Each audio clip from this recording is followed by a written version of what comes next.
Divê deriyê Murşîd Pınarê demin dest bê vekirin. Wekî raya giştî jî dizane di dîroka 28 Çileyê de ji bo dabînkirina hewcedariyên mirovî yên lezgîn ên birayên xwişk û birayên me yên li Kobanê wekî platforma parastin û piştevaniya bajar a Amedê me kampanyayeke alîkariyê dabû destpêkirin. Ji bo ku alîkarî rasterast bigihêjin destê hewcedaran me bang li rayêdaran kiribû ku deriyê sînor ê Murşîd Pınarê ji bo derbasbûna alîkariyên mirovî bê vekirin.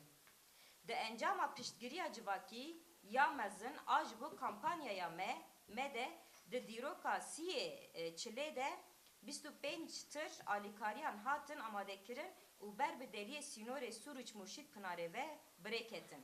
Lêbelê bi biryara walîtiyê re nehat dayîn ku tir bikevin navenda bajarê Sûricê tevî sê rojên zexta raya giştî û hewldanan şertek li ser me hat ferskirin ku alîkarî di ser deriyê sînor a Kilis Çoban Beyê re derbas bibin û radestê hikûmeta demkî ya Sûriyeyê werin kirin.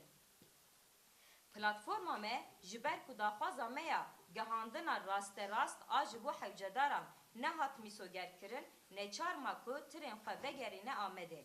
Di vê pêvajoyê de müzakere hatin kirin ku heger şandin di ser deriyê Çoban Beyê re çê bibe, divê alîkarî dibin koordinasyona Afadê de û bi şerta ku şandeyek ji platforma me heta Kobanê bi tiran re bibe werin şandin. Şandeya me ya ku destpêka kampanyayê ve bi saziyên cemaweriyê re di têkiliyê de bû, di encama hevdîtinan de agahî girt ku ev şert hatine qebûlkirin û alîkarî dikarin di ser deriyê Kilis Çoban Beyê re werin gihandin. Platforma me destnîşan kir ku divê ev alîkariyên jiyanî û lezgîn bêyî tûnê diyarî û derengmanê bigihêjin destê hewcedaran û di vê çarçoveyê de du kes ji şandeya me bi tiran re here. Di encama hevdîtinan de dibin koordinasyona Afadê de û bi hevaltiya şandeya me tirên alîkariyê di dîroka dehê Sibatê de di ser deriyê Çoban Beyê re gihîştin Kobanê û di heman rojê de radestî hewcedaran hatin kirin. Lêbelê di pêvajoya ji Çoban Beyê heta Kobanê de ji aliyê hin yekîtiyên girêdayî hikûmeta demkî ya Sûriyeyê ve ambargo astengî hatin derxistin, ev pirsgirêk bi koordinasyona Afadê hatin çareserkirin.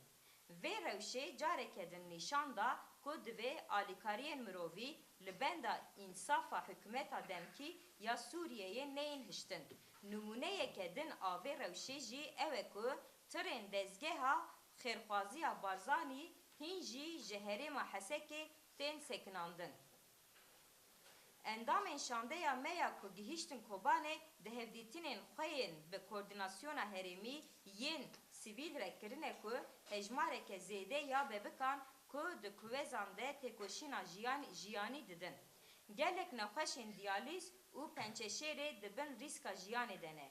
Kêmasiya derman û alavên teknîkî gelek zêde ye. Her wiha tê dîtin ku nexweşiyên vegir ên ku neyên tespîtkirin zêde bûne. Banga me aşkere û zelal e.